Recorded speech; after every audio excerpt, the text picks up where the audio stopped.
Tonight, Poirot and Hastings are a very long way from London drawing rooms.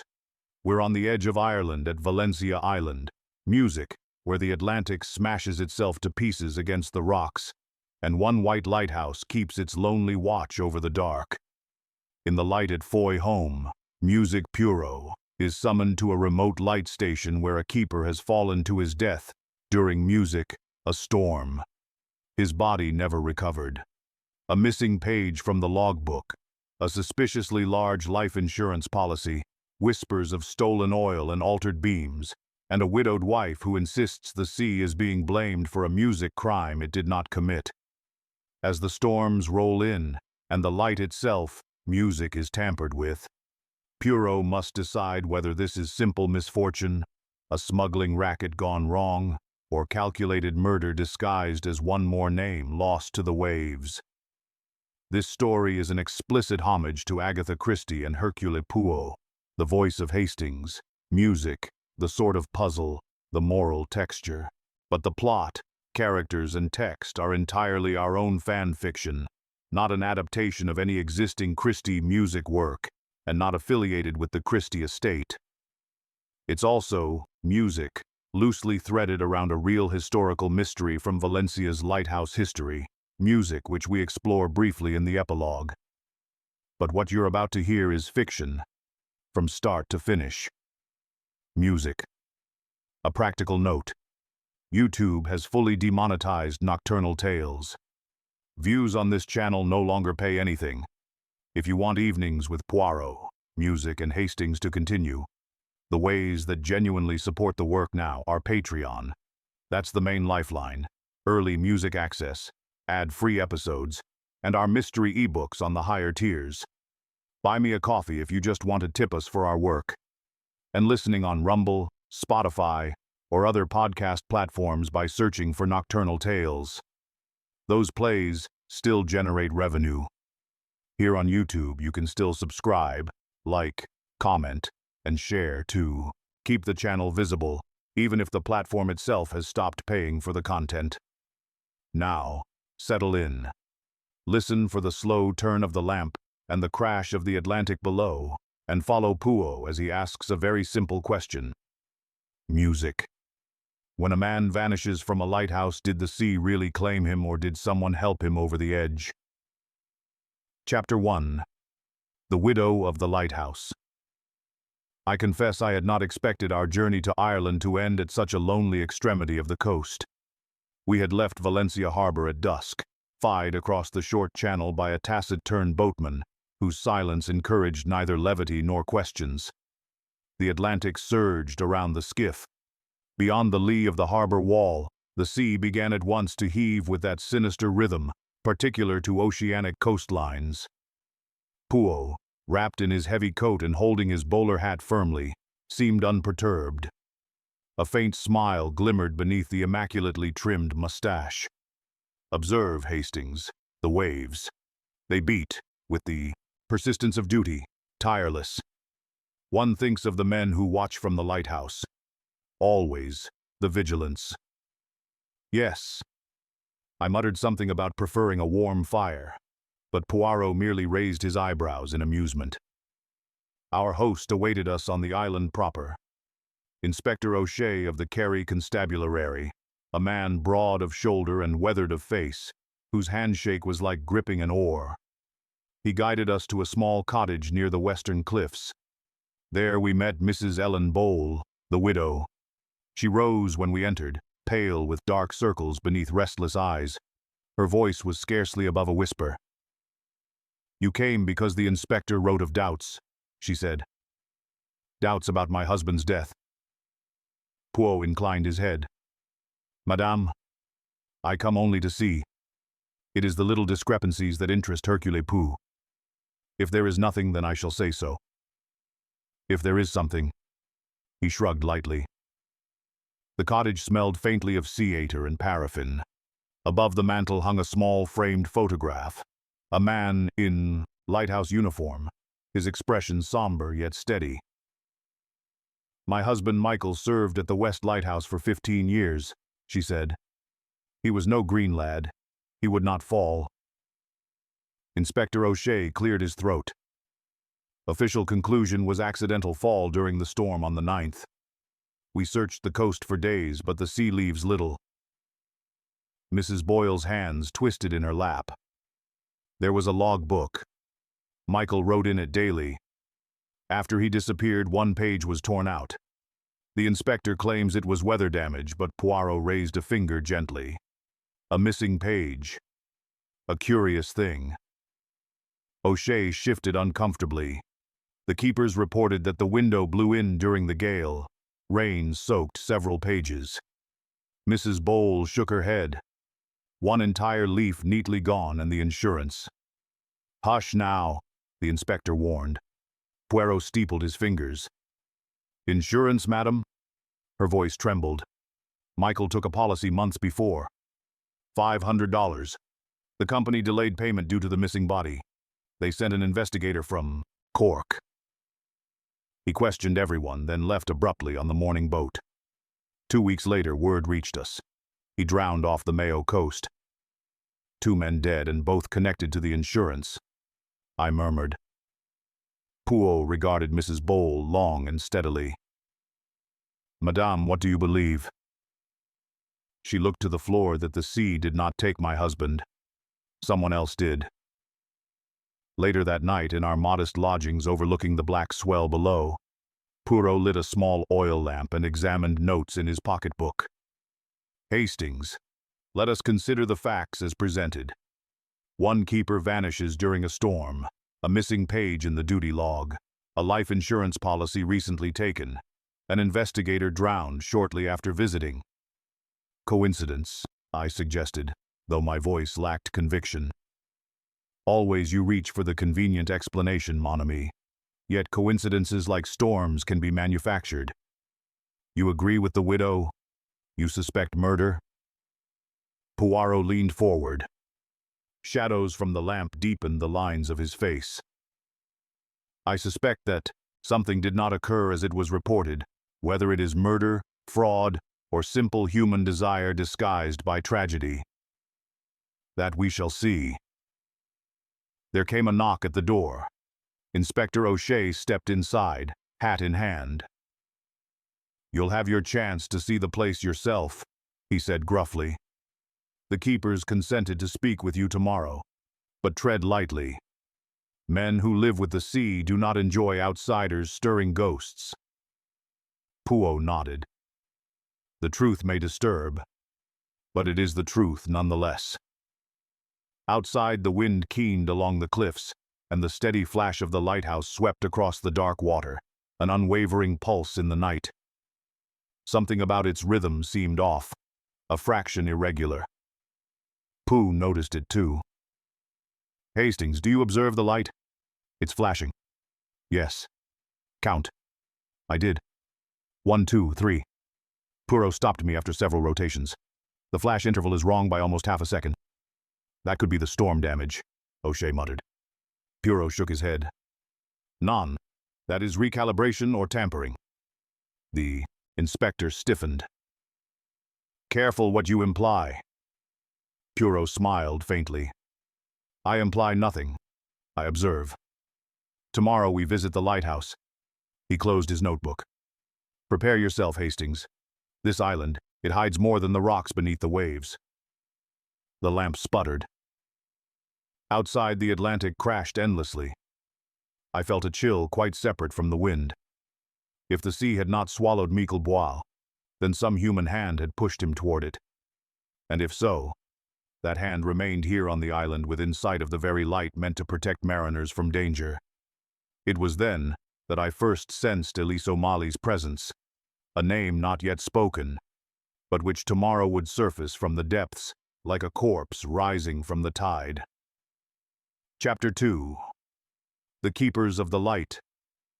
The morning came sheathed in mist. Valentia Island lay muffled beneath a gray pall, the sea and sky indistinguishable, save for the dull white churn of breakers smashing against the rocks. A supply cart carried us along a narrow track towards Foilhomurrum Point, its wheels jarring against stones. Our driver, a taciturn lad of 16, spoke not a word.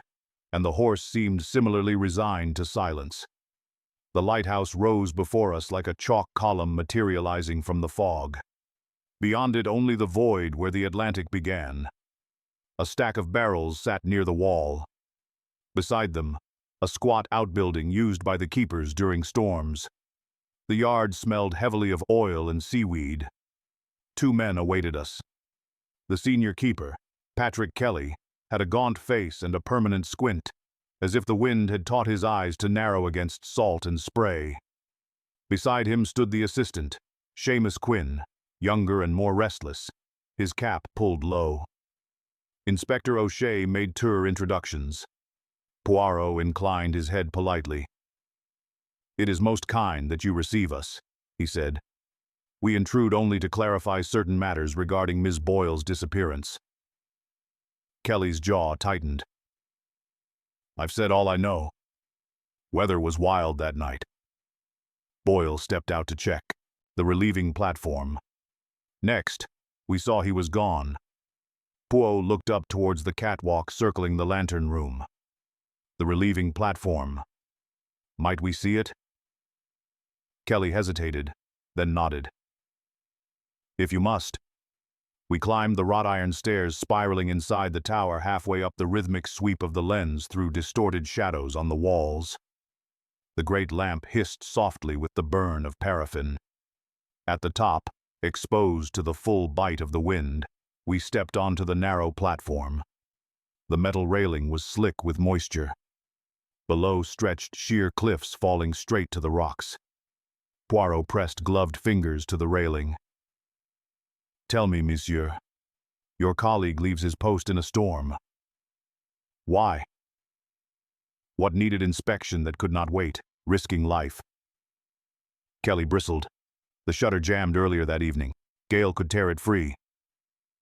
We lose the light, a ship could run ground. And Mr. Bole feared this." Poirot's gaze lingered. "Yet the shutter now, it appears, in excellent order." Kelly had no answer. Quinn shifted uneasily. The wind howled. I gripped the railing, conscious of the sheer drop below. Poirot, however, calmly surveyed the metal fittings, his eyes tracing bolts and hinges. At last, he pointed to a section near the hinge. "Fresh marks. Someone loosened and retightened this recently." O'Shea scowled. "Maintenance after the storm, surely." Poirot raised a brow. "Perhaps we descended." Inside the stone tower, warmth and stillness replaced the roar outside. Quinn remained near the door. Kelly led us to a small chamber used for note-keeping and rest. On the table lay the duty log, its leather binding cracked. Poirot gestured. "If we may." Kelly opened it reluctantly. Pages of cramped handwriting charted times, weather, and lamp operations. Poirot turned to the date of the disappearance. A faint water stain marred one corner. He ran a finger down the entries. Here, between the 6th and the 8th hours of the watch, a gap. "Where is the entry for the 7th hour?" Kelly stiffened. That page tore loose. Same night, wind, rain. Poirot leaned closer. The torn edge was clean, too clean. Curious. "The tear is straight, monsieur, as though cut." Quinn suddenly blurted. "It was storm damage. We said so to the inquiry." Poirot regarded him steadily. "Monsieur Quinn, truth does not alter with repetition. Only the teller grows tired." Quinn flushed and turned away. Poirot closed the logbook gently. "One more question, if you permit. On the night of the storm, did either of you leave the tower?" Kelly's eyes narrowed. "We hold to our posts. No one leaves without reason." Poirot nodded slowly. "Indeed, without reason." Outside, we paused near the edge of the cliff. Mist thinned just enough to reveal white spray leaping against jagged stone. Poirot surveyed the ground between lighthouse and outbuilding, eyes narrowing. Hastings observed the soil-disturbed ruts of wheels. Perhaps the supply cart. Poirot shook his head. "None. The cart for provisions arrives Thursdays. This is fresh within a few days." O'Shea frowned. A local fisherman may have come to trade extra oil or provisions. Poirot turned sharply. The lighthouse logs list all trades for accountability. I saw no such record. O'Shea looked away. There is another possibility, Poirot murmured. The illicit trade smuggling. Here, the inspector snapped. Old wives' tales. Poirot offered a small shrug. Perhaps a woman approached from the outbuilding, a figure in a dark shawl, bare feet silent on wet stones. She carried a bucket but halted when she saw us. Her face was sharp-featured, eyes wary. That's Elise O'Malley, O'Shea muttered. Servant here cooks for the keepers. Pooh raised his hat politely. Bonjour, mademoiselle. You work here at the lighthouse? She nodded slowly. Were you here on the night Miss Boyle disappeared? Her hand tightened on the bucket handle. Yes. You saw or heard anything unusual? A long pause, then quietly. A lantern outside very late. The light moved towards the cliff path. Michael Bowl. She shook her head. Too tall. Walk different. Whom did you tell? No one listened. They said I was seeing things. Fog plays tricks.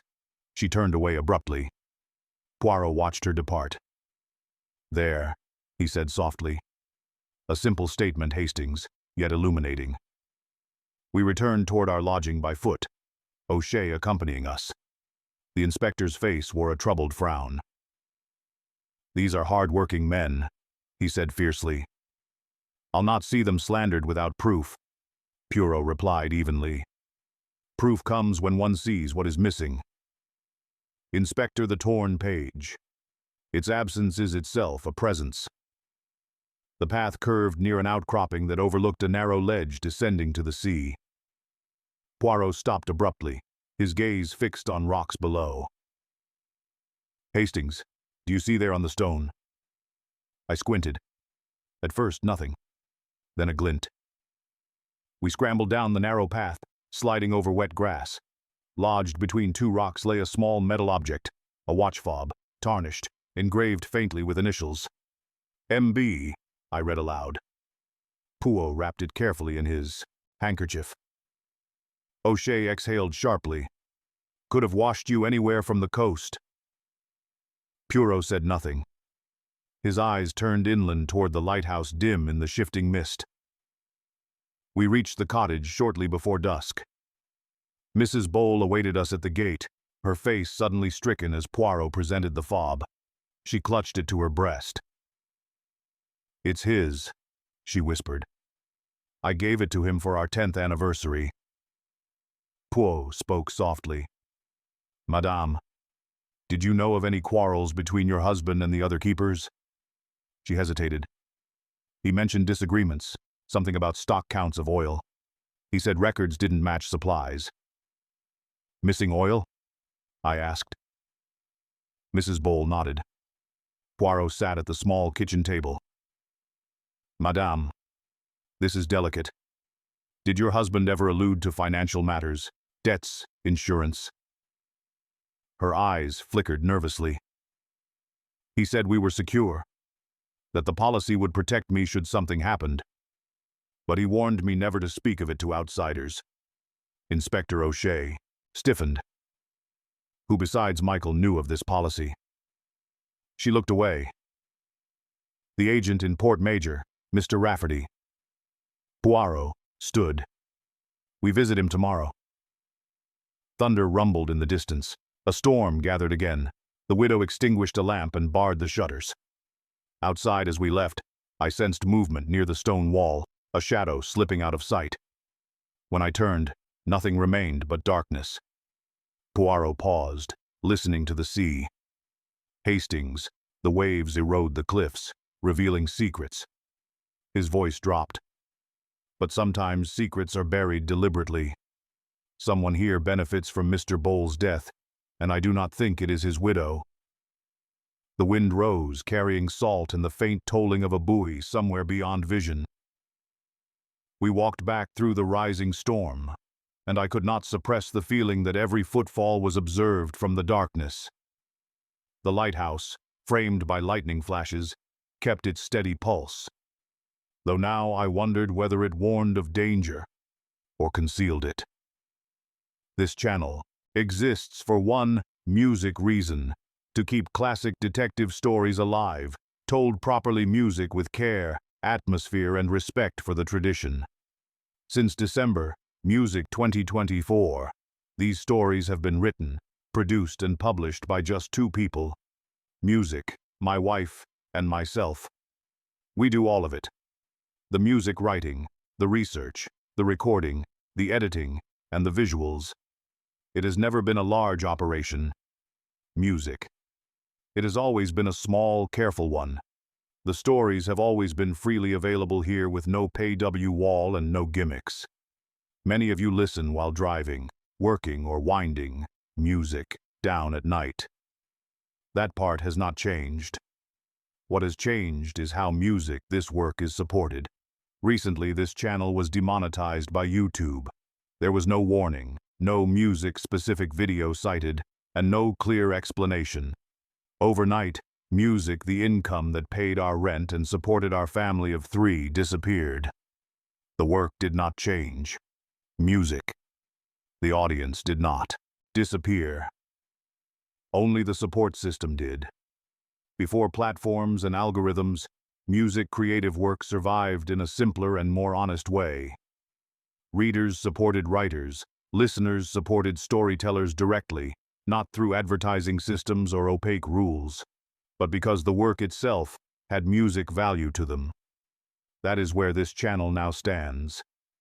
If these stories have kept you company, helped you sleep, or offered a quiet escape, there are a few ways to support the work, clearly and transparently. On Patreon, support is monthly and structured, and you get 2 extra stories per week. Some listeners simply want ad-free episodes and early access, and that is what the Music Early Access Explorer tier provides, and is priced at only $2.99 per month. Others enjoy seeing how the stories are built, the notes, influences, and decisions behind them. And that is what the writing table offers, along with voting on future themes and credit. For those who want the complete archive, the Archive Music Society includes everything already mentioned, plus quarterly ebooks collecting the stories in print form. There are also higher tiers for commission stories for those who wish to go further. For those who prefer not to commit monthly, there is also a Buy Me a Coffee link in the description for one-off support. The stories are also available beyond YouTube. You can find them on Spotify if you prefer audio platforms, and on Rumble as an alternative home, where the channel is not dependent on a single system. And finally, sharing the channel matters more than most people realize. A recommendation, to the right listener, often does more than any algorithm ever did. This channel will continue only if it deserves to. And that decision now belongs to the community, not a platform. If you stay with us, thank you. If you have already supported the music channel, you are directly supporting our family and the work itself. The stories are still here, and for now, the lights are still on. Chapter 3. The Agent in Port Maggi. The storm battered the coast through the night. By dawn, the worst had passed, leaving a raw wind that scoured the island clean. We crossed to the mainland on the morning ferry. A chill, rains slicked passage in a boat that groaned with every swell. Poirot, wrapped in his coat, observed the gray horizon with narrowed eyes. Hastings' storms wash away footprints. But they also reveal what was hidden beneath the sand. I made no comment. My thoughts were on the widow and her haunted eyes, on the glint of metal among the rocks, and on Elis Ali's murmured warning. Inspector O'Shea accompanied us, his manner tense. "Port Maggi is small," he muttered. "Rafferty will talk. He always does." The town crouched beside the harbor like a cluster of damp stones, roofs bowed under years of salt air. The insurance agent's office occupied a cramped building wedged between a chandler and a public house. The painted, Sign, Rafferty and Company, Assurance and Brokerage, peeled in strips. Inside smelled of damp paper and pipe smoke. Mr. Rafferty himself emerged from a back room, thin, balding spectacles perched precariously. Inspector, gentlemen, to what do I owe the honor? His eyes darted between us. Poirot wasted no time. We inquire about a life insurance policy taken by Michael Bole, lighthouse keeper. Raffet's lips tightened. Unfortunate business. Most unusual. A man of modest means taking a policy that size. Poirot sat opposite him, steepling his fingers. $500, was it not? And who brought the matter to Boyle's attention? Rafferty hesitated. He came to me. Poirot tilted his head unprompted. The agent fidgeted. Well, he may have overheard a conversation. I was arranging policies for several men on the coast. Fishermen, lighthouse service, that sort. The sea takes men quickly. Families left with nothing. Poirot's gaze sharpened. Did any of Bole's colleagues take similar policies? Raffet's eyes flicked to O'Shea. I'd rather not say names. Poirot leaned in. Monsieur, we deal with death. Silence serves only the guilty. Speak. Rafferty swallowed hard. Fine. Kelly took a small one. Quinn did not. Boyle's was largest by far. Paid monthly premium without fail. Poirot exchanged a glance with me. Who witnessed the policy documents? Rafferty rummaged through a stack of papers. Boyle signed. Kelly witnessed standard practice. Poirot froze. Kelly, his fellow keeper. Happens often on these contracts, Rafferty said defensively. Men witness for each other. Pooh tapped the desk lightly. And when Boyle vanished, you sent an investigator from Cork. Name? Rafferty's face blanched. Mr. Harrow. Good man. Asked pointed questions. Rumors that Bole suspected tampering with oil supplies, missing stock. Harrow meant to speak to the Lighthouse board in Dublin, but he drowned before reaching home. Pugh nodded slowly. Convenient misfortune. Rafferty bristled. Are you accusing? Poirot stood abruptly. I accuse no one. I observe motives forming like storm clouds. Outside, O'Shea confronted him. Kelly witnessing doesn't mean foul play. Boyle trusted him. Poirot walked toward the quay, coat tugged by the wind. Trust, Inspector, is the currency of betrayal. Those closest to a duty may exploit it. We reached the harbor edge. Fishermen hauled nets dripping with weed. Poirot studied the bustle, then spoke softly. Money is not the only motive here. Fear also. Fear of what? I asked. Poirot pointed toward the sea. Fear of exposure. We returned to Valencia that afternoon. Clouds had thickened again. Light swallowed to a dull gloom. As we approached Mrs. Bole's cottage, Elise O'Malley stepped from behind the low stone wall. Her shawl clung tight about her, hair whipped by the wind. She glanced nervously behind her before speaking. You asked about that night, she whispered. There's more. Poirot gave a slight bow. We listen, mademoiselle. She wrung her hands. Michael Bole came to the kitchen late evening. He asked for lantern. Boyle said he needed to check the shutter. I filled the lamp and handed it to him. Poirot nodded. He then left through the courtyard. No. He waited. Someone arrived. A voice trembled. Patrick Kelly, they argued. Boyle said the logs must be correct or someone would pay dearly. Poirot's eyes gleamed. And Kelly's reply. He said Bole should hold his tongue. Then Kelly left towards the tower. Boyle followed minutes later. Did anyone else go out? She hesitated. Poirot waited. Yes, but I must not say. Must not, or fear to? Poe asked gently. Elise stepped back. They'll send me away if I talk. I need the wages. Poirot took a coin purse, extracted several sovereigns, and pressed them into her hand. This is not payment for silence, but for courage. If you lose employment, I shall assist. Her voice broke. Quinn. He left after Kelly, I saw his lantern through the fog. Poirot frowned. Quinn claimed he remained inside. She nodded.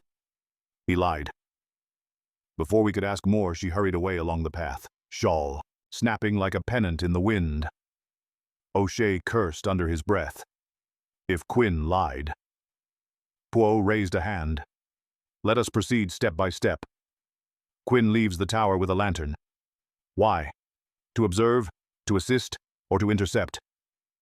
Mrs. Bowl opened the door, surprise flashing across her face. Poirot spoke gently. Madame, tell me, did your husband speak of anyone beyond the keepers? She hesitated. He received letters unsigned.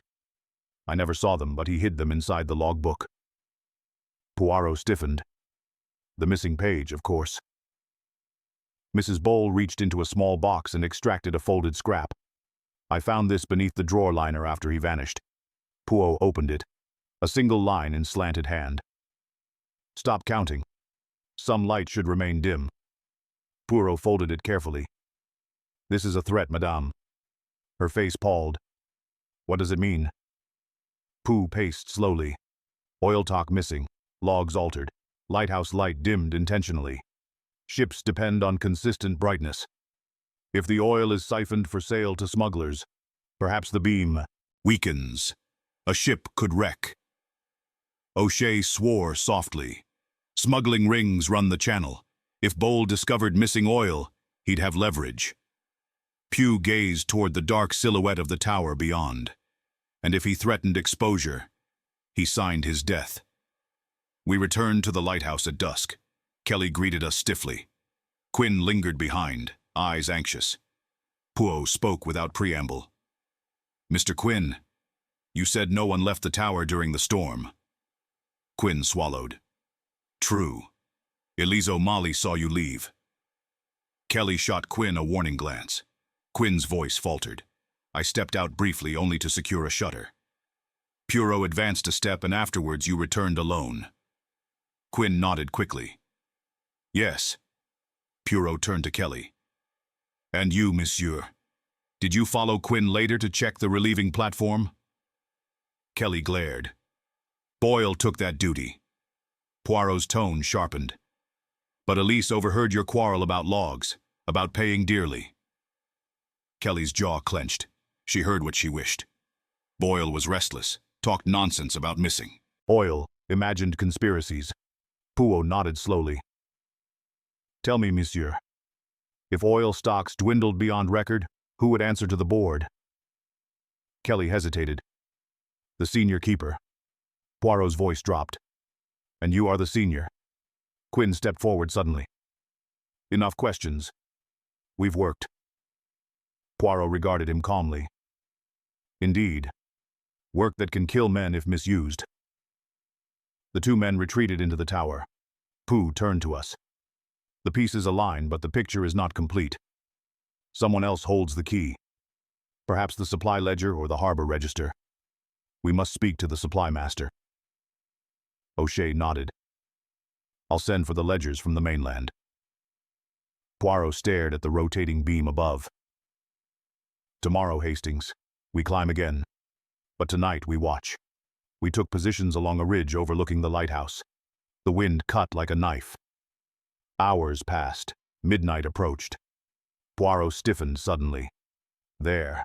A light moved near the outbuilding, low, furtive, shielded. Quinn's shape emerged, lantern covered. He slipped toward the cliff path, pausing to ensure no one saw. Poirot's whisper was cold. He returns to the scene, either to hide or retrieve. We followed at a distance. The path descended towards rocks slick with spray. Quinn knelt near a crevice and reached inside. Poirot lunged forward, seizing his wrist. Quinn cried out, lantern falling, snuffed in the wind. Poirot withdrew an oil ledger wrapped in cloth. Quinn struggled. Only's eyes blazed. To destroy evidence. Voila! Lightning split the horizon, illuminating Quinn's terrified face, the churning sea below, and the solitary beams sweeping in relentless rhythm. Poirot whispered. One of the three keepers is guilty of murder. But which Quinn hides ledgers, Kelly witnessed the policy. Boyle vanished. A threat, a torn page, a clandestine light signal. O'Shea grabbed Quinn roughly. "You'll answer for this." But Poirot lifted a hand. "Not yet. He is frightened, and perhaps not the only one complicit." The storm intensified. Above the lighthouse, flashed, a heartbeat against the void. Poirot murmured, "Tomorrow we confront the truth. Tonight the sea keeps her secret still." We climbed back toward the dim glow of the cottage, rain beginning to lash the cliffs, and I could not shake the sense that unseen eyes watched from the tower windows, patient, calculating, waiting for dawn. Chapter 4. The Ledger and the Lantern. The gale persisted through the night, rattling shutters and sending loose stones skittering across the cottage roof. I slept little. Poirot, for his part, sat upright in the armchair when dawn arrived, boots polished, eyes alert. The man's capacity for wakefulness remains a marvel to me. At breakfast, Inspector O'Shea arrived bearing a sodden leather satchel. "Ledgers from the supply master in Cursivian," he said, dropping it on the table. "Oil shipments, spare parts, maintenance requisitions, everything sent to the lighthouse for the last year." Poirot opened the satchel reverently, as if it were a reliquary. Inside were sheaves of paper bound by string, edges curled from damp. "Hastings," Poirot murmured, "kindly make a list of dates where oil shipments occurred near storms." I complied, though the task was dull and painstaking. Several columns caught my attention. Quantity delivered, quantity remaining, consumption rate. What caught Poirot's attention, however, were the discrepancies. "Inspector, observe. Shipments recorded by the mainland supply officer exceed lighthouse usage by a significant margin in 3 distinct periods." O'Shea frowned, meaning the oil went somewhere else. Poirot nodded. "But how and why? Profit perhaps, or bribery? Smugglers require signals. Dimming the light selectively would be convenient. One flash longer, one shorter, so a vessel knows when to approach unseen." The inspector palled. "So Bowl notices oil missing and logs altered. He threatens exposure. That gives motive." Poirot raised a finger. "A motive for one man, but perhaps not the only man." He lifted the cloth-wrapped ledger Quinn had attempted to conceal. Carefully untying the twine, he opened it. The pages were dense with numbers and subtle alternations, some entries scraped and overwritten, others entirely missing. Poirot compared the lighthouse logs to the supply ledger. His lips tightened. "Hastings Sea on the night Boyle vanished. The oil level drop is small, too small given storm usage. A forged figure would show less consumed, implying less discrepancy." O'Shea leaned over the table. "So whoever forged this wanted it to appear nothing unusual occurred. Means Bowles' suspicions were accurate." Poirot closed the ledger abruptly. "We must return to the tower, the workroom, the desk." The lighthouse interior was dim, still recovering from the power of the storm. Quinn, pale and sweating, leaned against the wall. Kelly stood stiffly beside him, eyes narrowed, jaw clenched. Poirot addressed them quietly. "Mesher, we discovered the ledger buried among rocks. Someone wished it removed from sight." Kelly glanced sharply at Quinn. Quinn's eyes darted away. Pooh turned toward the logbook. "May I?" Kelly opened his mouth as if to protest, then thought better and stepped aside. Pooh examined the torn edge again. Taking his pocket knife, he compared the tear to the edge of the ledger page, lining them up edge to edge. Hastings' note, identical dimensions. The missing page fits into this ledger, which means the logbook was altered to align with forged ledger figures. Quinn swallowed loudly. O'Shea stepped forward. "Quinn, did you tear that page?" "No," he said too quickly. Kelly snapped. Say nothing, lad. Poirot raised his hand. Enough. We require clarity, not bluster. He opened a lower drawer of the desk. A faint metallic clink caught his ear. He reached inside and withdrew a small brass lantern. Traces of soot darkened around the shutter slits. Monsieur Kelly, Poirot said, holding it up. This is a signaling lantern, is it not? The shutter can be opened and closed rhythmically. Kelly stiffened. It's a storm. Lantern, nothing more. Poirot clicked the mechanism. Yet the shutter tension has been adjusted recently, and the soot deposits suggest prolonged use outside. A signaling device, perhaps.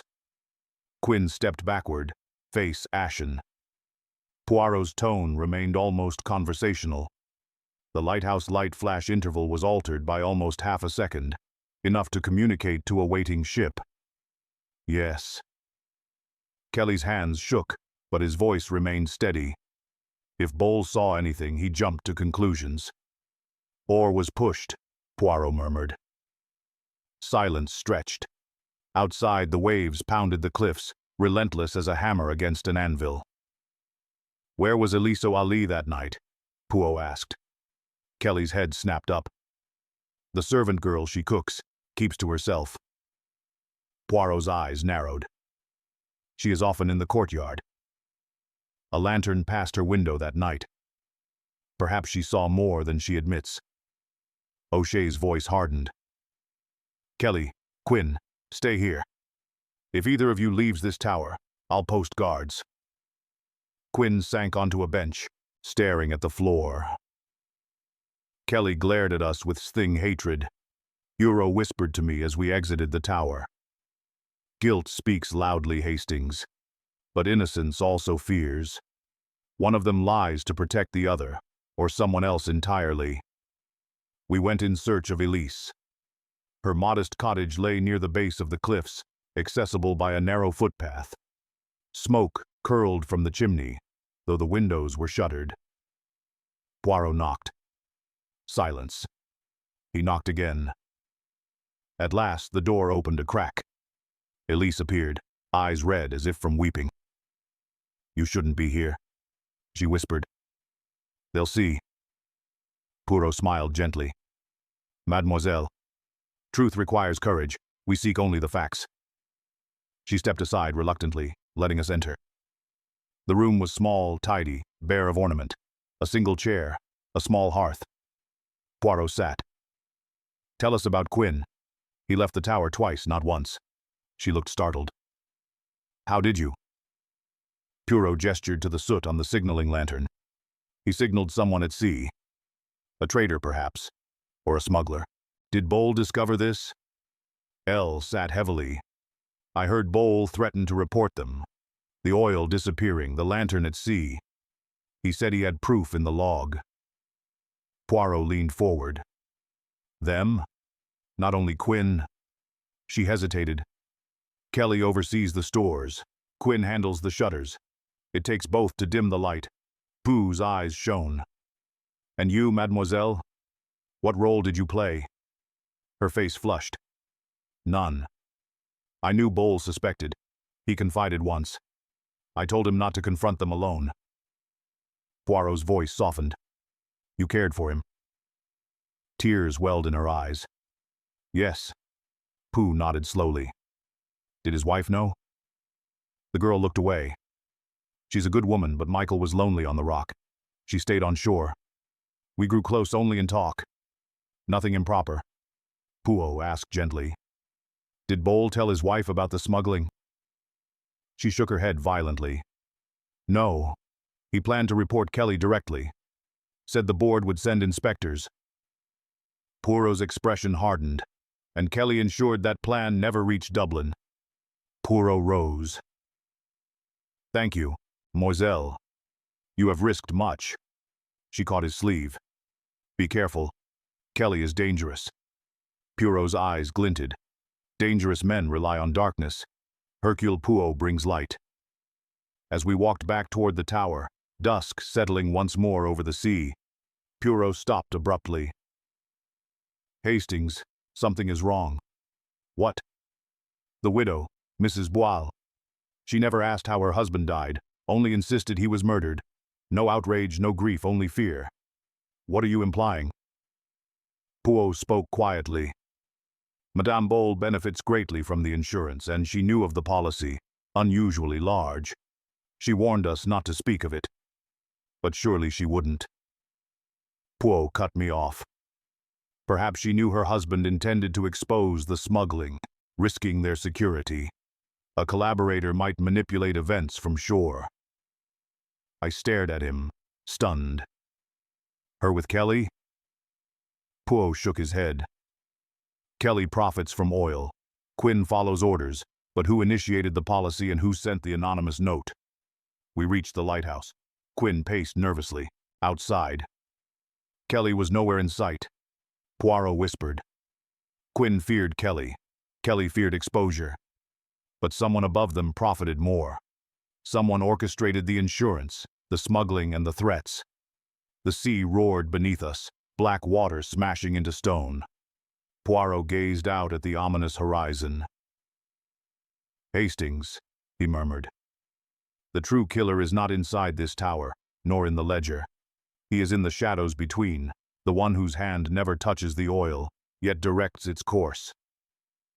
The beam swept across the sea, precise once more, its interval corrected. Whoever tampered with the light had undone their work. Too late. Poirot had counted the beats. The storm returned in earnest. Lightning forked across the sky, illuminating the cliffs, and for a moment the path below, where fresh footprints led toward the rocks, but the wind erased them as quickly as they appeared. Music. If you've stayed with us this far, you're our kind of listener. And if you'd like more of these mysteries, without waiting, there is a private door you can step through. On Patreon, we publish 4 stories every week. Here on YouTube, you receive 2 music, and they arrive a couple of days later. So while this case unfolds here, our patrons are already ahead, already turning the next page, already stepping into the next drawing room, the next corridor, the next locked door. And because Patreon receives double the music weekly stories, not every case ever leaves that private archive. Some mysteries are kept Patreon exclusive, music filed away where only members can hear them. If you've missed them, 3 recent examples are waiting behind that door. Miss Marple and the Holly Wreath Murder. A Christmas house party where the holly itself becomes a warning and goodwill is used. Music as camouflage. Poirot. The Christmas Eve Silence. A London tobacconist. A scene staged to look simple and a silence that music was purchased for a reason. Veronica Lakewood, New Year's Eve, Jazz Age music. Chicago at midnight, where champagne hides calculation and the most dangerous people never raise their voices. On Patreon, you can choose your door. Early Access Explorer music for ad-free listening and early access. The writing table to vote on themes and see the behind-the-scenes notes. The Archive Society for quarterly ebook anthologies. Music, the mystery patron to submit ideas, or the private commission case for a fully custom story. If you want the extra cases, music, the early access, and the stories that never come to YouTube, Patreon is where they live. Chapter 5. The Gathering Storm. By morning the rain had eased, leaving the island slick and gray beneath a low ceiling of cloud. The Atlantic swelled with a slow, resentful heave. I found Poirot at the window of our lodging, watching the lighthouse beam fading in daylight. There is one fact incongruous, Hastings, he said softly. The beam's interval fluctuated, then returned to normal. Someone adjusted the mechanism. Again, in the night. To conceal tampering, Poirot shook his head, or to honor a schedule unknown to us. Inspector O'Shea arrived, boots slick with mud and face drawn with exhaustion. Kelly and Quinn barely slept, he said. One claims innocence, the other silence. Hard to read either. Poirot merely adjusted his cuffs. We shall read not their words, but their actions. At the tower, the keepers awaited us with strained expressions. Ellis Ali stood near the outbuilding, hands clasped, eyes fixed on the ground. Poirot addressed everyone. Monsieur, Madame, Mademoiselle. There are matters that require clarification. I shall ask questions. You will answer plainly. I seek nothing but truth. Kelly muttered under his breath, but Quinn nodded nervously. Poirot pointed to the ledger. This was buried beside the cliff. Why? Quinn stammered. We feared misunderstanding. The figures look wrong after the storm. Boyle misplaced entries often. Kelly snapped. Quiet, lad. Poirot raised a brow. You accuse Boyle of incompetence? Kelly folded his arms. He was troubled, distracted. Not himself those weeks. Poirot turned to O'Shea. Inspector, were disciplinary notes filed about Boyle? O'Shea frowned. None. Service record spotless. Poirot walked slowly around the room, eyes tracing walls, corners, the iron staircase. So Boyle grew uneasy, discovered discrepancies, yet said nothing officially. Why hesitate? Especially if he believed negligence endangered ships. Elise spoke suddenly, surprising all of us. He wanted proof first. He said, the truth must be certain before he accused anyone. Poirot regarded her carefully. A sensible man. A cautious man. Kelly scoffed or frightened of shadows. Poirot approached the window overlooking the sea.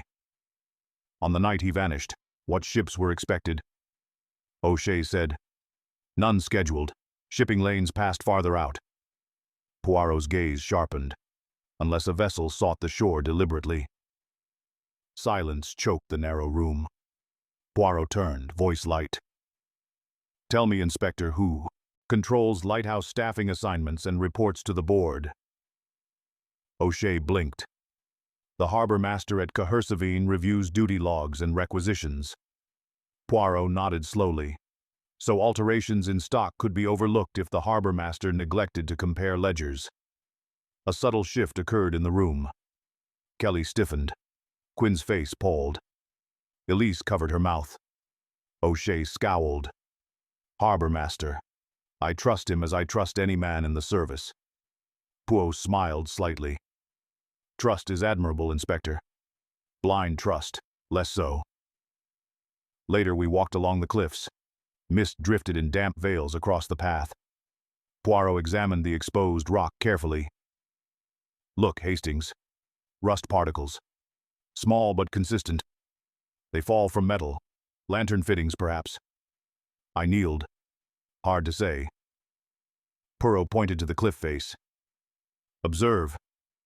There are scratches along the stone, horizontal at shoulder height, something metal scraped repeatedly.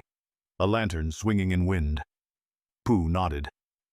If a man descended part way, perhaps to hide something, or retrieve it. O'Shea stared down. Fall here and you'd vanish without trace. Poirot eyed the sea. Most convenient for an accident or murder, I said. Poirot's response was measured. We shall reserve judgment. We climbed back toward the tower. Elise hurried to meet us, breathless. Someone searched my cottage, she whispered. Drawers pulled out, floorboards disturbed, nothing taken. Poirot studied her pale face. Did you keep letters from Boyle? She swallowed. Yes. I destroyed them after you left yesterday. I feared. Poirot raised a hand. Your safety matters. Truth requires protection as much as exposure. O'Shea's jaw clenched. Who searched the cottage? Kelly and Quinn never left the tower. Poirot considered. Unless one slipped away unnoticed or someone else landed during the night. Impossible. The seas were brutal. Poirot smiled faintly. Impossible is a word men use when they do not wish to imagine alternatives. That evening the supply cart arrived unexpectedly early, hoarse steaming, from exertion. The driver dismounted, exchanged tour greetings and brought crates toward the outbuilding. Poirot observed every movement. Hastings, note the manifest. Oil delivered exceeds logged consumption. O'Shea examined the paper, eyes widening. More stock here than accounted for, even without Boyle's disappearance. Poirot closed his eyes momentarily, so the pattern predates the incident. The wind rose again. Dusk bled into night. Storm clouds masked above the Atlantic, a steel wall rolling inland. Poirot addressed the room quietly. Tomorrow night is crucial. A storm, a supply discrepancy, and scheduled shifts. Someone expects opportunity. O'Shea frowned. Meaning? Poirot answered without emotion. If there is a signaling arrangement, it will occur when the beam is obscured, when men are weary, when winds drown footsteps. Kelly muttered angrily. You're imagining conspiracies, monsieur. Poirot regarded him calmly. I imagine nothing. I observe patterns, altered logs, excess oil shipments, one man dead, another vanished, and ledgers buried. Thunder reverberated across the sea. The lighthouse beams swept the waves, slow, steady, hypnotic. Poirot spoke quietly. Tomorrow night, we keep watch again, together. This time we cast our eyes not only upon the sea, but upon each other. He extinguished the lamp. Outside, the cliffs groaned under the assault of wind and water, and somewhere in the darkness below, the sea whispered secrets that only the dawn might return. No one slept soundly. Chapter 6. The Light at the End. The night descended with the quiet malice of a predator. Clouds smothered the stars and wind clawed at the cliffs. Far below, the Atlantic churned black and blind. The lighthouse beam revolved in its steady arc, slicing through sheets of rain. We took our positions.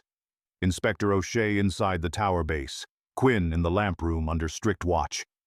Kelly ordered to remain in the common room, and Elise sheltered within sight of the courtyard. Poirot and I positioned ourselves on the ridge overlooking the outbuildings, lantern hidden beneath an oilskin. Poirot stood unmoving, eyes narrowed against the rain.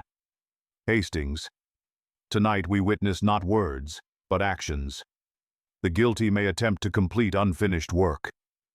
The wind rose to a scream. Hours passed. Midnight neared. A faint light flickered near the supply cart. Poirot stiffened there. The beam dipped and moved toward the cliff path. Quick, furtive, shielded. Poirot signaled O'Shea with a flash. The inspector emerged, boot heels striking stone. We advanced silently. The lantern carrier descended toward the rocks. Rain obscured their shape, but the gait, hesitant, burdened, betrayed fear. As we neared, a sudden shout cut through the storm. Quinn, wild-eyed, lunged from the shadows and seized the lantern-bearer's arm. "You'll not vanish me like Boyle," he screamed. The lantern fell, smashing against the rocks below. Quinn grappled desperately. Inspector O'Shea and I ran forward, dragging Quinn back. Poe steadied the staggering figure. It was Mrs. Boyle, her hair plastered to her face, eyes frantic, hands clutching a bundle wrapped in oilskin. Pooh spoke quietly. "Madame, you intended to throw it into the sea." She trembled violently. "It's nothing. Old papers. Let me go, please." Poirot opened the bundle. Inside lay a stack of ledger pages torn from the logbook, along with several folded letters and the missing policy documents. O'Shea stared in disbelief. "You suppressed evidence." Mrs. Bowles sank to her knees, sobbing. "I wanted to protect him. He only wanted us safe." Poirot knelt beside her, voice calm. "The time has come, madam. Tell us the truth." Wind roared. Thunder rolled overhead. She looked into the void below as though tempted to fling herself after the lantern. "It was Kelly," she whispered. "Michael confronted him about the oil. Kelly threatened him. Said a ship waited offshore that night. Michael swore he'd go to the board. He said the light would expose a treachery. Kelly cornered him on the catwalk. I saw Quinn palded, rain streaming down his face. I knew Kelly was siphoning oil, but I never touched Boyle. Kelly said Bowles wanted help adjusting shutters. He said Bowles slipped." Mrs. Bowles shook her head fiercely. "No." Kelly struck him. Michael fell. O'Shea cursed under his breath. "We arrest Kelly for murder." Poirot raised his hand sharply. "No." All eyes turned toward him. The wind seemed to pause. Poirot's voice sharpened. "There is truth here, but not completeness. Hastings, recall Elise's words. They'll send me away if I talk. Who holds power enough to silence her? Not Kelly, a mere keeper. Not Quinn, a timid accomplice. Someone above them benefits." O'Shea frowned. "The harbor master." Poirot nodded slowly. He controlled inventory reconciliation. He overlooked discrepancies. He coordinated supply shipments exceeding need. And someone warned Bowl to stop counting. A man literate practiced in bureaucratic threats. The harbor master orchestrated the siphoning using Kelly and Quinn as agents. Mrs. Bowles stared, stunned. "But the insurance," Poirot continued, "a large policy witnessed by Kelly. Yet the broker Rafferty was nervous. Who recommended such a generous sum? The harbor master. If Bowl died, widow compensated. Harbor master eliminated threat and gained leverage, silence through complicity." O'Shea's face hardened. "So Kelly killed Boyle at the harbor master's command." Poirot shook his head. "Kelly obeyed cash before conscience. He believed ships unharmed. Only excess oil sold. When Bowl threatened exposure, Kelly panicked. In the storm, he met Bowl on the platform. They struggled. Boyle fell. Kelly, dragged into the courtyard by constables, glared defiantly. I didn't mean to kill him. He lunged for me, lost his grip. I tried to hold him, but his voice broke. The sea took him." Poirot's stare remained cold. "And Mr. Harrow, the investigator?" Kelly swallowed hard. "He came asking questions. Bowl wrote to him. Kelly intercepted the letter, but Harrow came anyway. I told the harbor master. He said Harrow would drown too." Inspector O'Shea gripped his pistol. "That's 2 murders." Poirot raised a hand. "Let us be precise. Only Boyle's death ties directly to Kelly's hand. Harrow's demise remains suspicious but unproven. Yet motive and opportunity align." Kelly's sagged, rain-washing grime down his face. "I wanted out after Harrow. Harbor master said, if I spoke, my body would wash ashore next."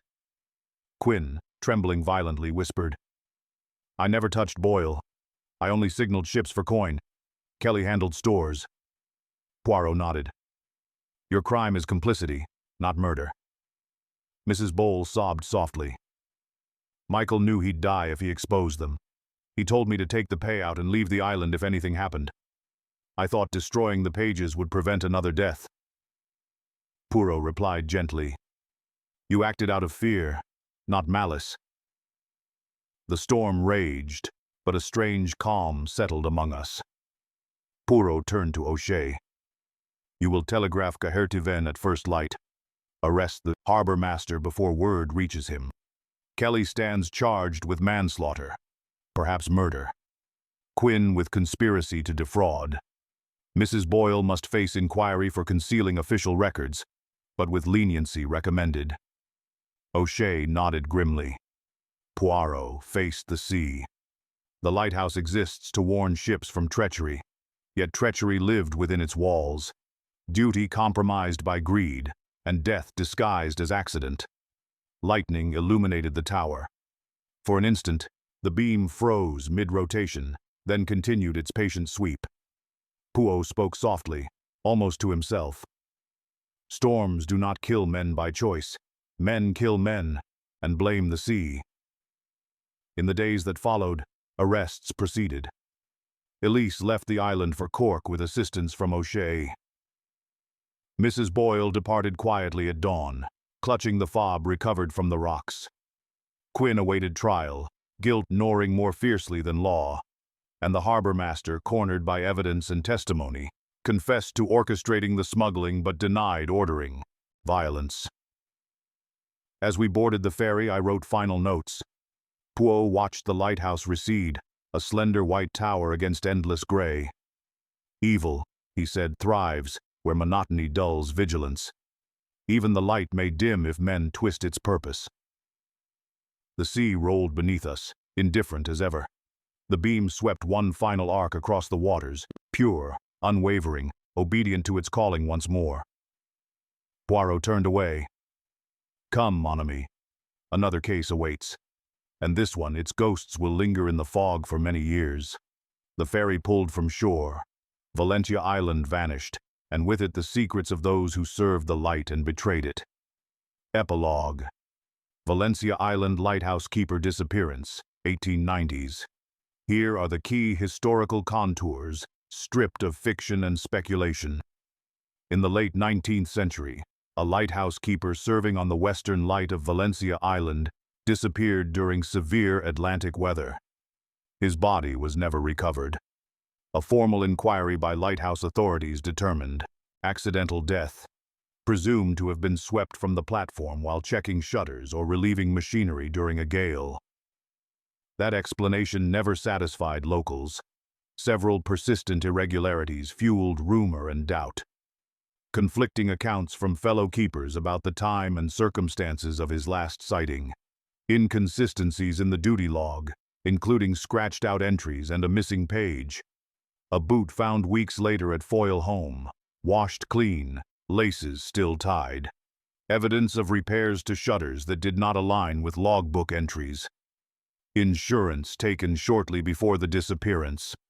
A private investigator who drowned shortly after visiting the lighthouse to verify the claim. These details recorded in scattered maritime notes, parish accounts, newspapers, and transmitted orally through the community never congealed into proof of wrongdoing.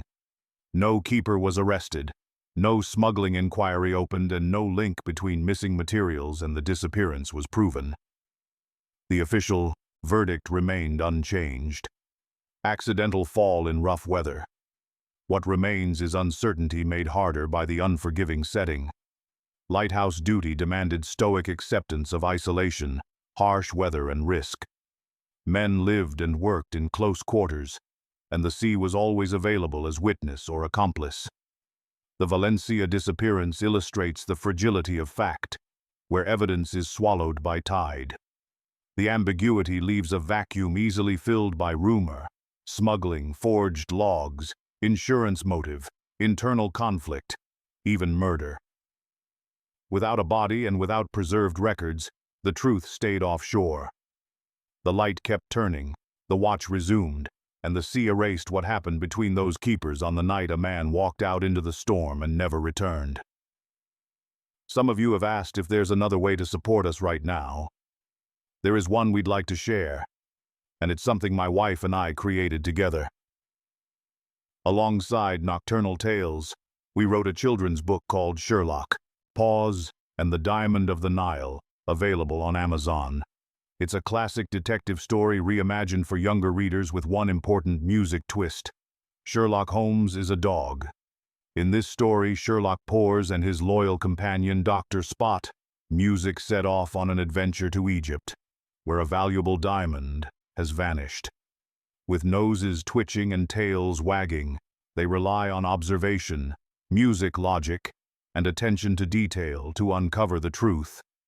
It's a mystery full of friendship, travel, and discovery. Adventurous, but always warm and age-appropriate. The goal of the book is simple: to introduce children to detective thinking in a way that feels playful and engaging. Instead of noise and spectacle, the story rewards curiosity. Children are encouraged to notice clues, think things, music through, and enjoy how small details matter, just as they do in classic mysteries. If you have children, music, grandchildren, nieces, nephews, or young readers in your family, this is a story, music, we genuinely believe they might enjoy. And if you're looking for a way to support music, our work during this difficult period, purchasing the book helps us directly while giving something tangible, thoughtful, and fun in return. As always, there's no obligation. We simply wanted to share something we made together with the same care we put into everything else. The link is in the description, and thank you truly for being here. That was The Light at Foilhomurrum, a case where the sea took the blame, But music, it was human greed, fear, and quiet compromise that did the real drowning. A missing keeper, cooked ledgers, a dimmed light used as a music signal, and a whole little community deciding how much truth they could live with. In the comments. I'd be curious to know, at what point did you music start to suspect the lighthouse wasn't just a backdrop, but part of the crime itself? Did you put the pieces together around the oil, the altered intervals of the beam and the ledgers, music before Poirot laid it all out? And did your suspicion land first on Kelly, Quinn, the harbor master, or the widow?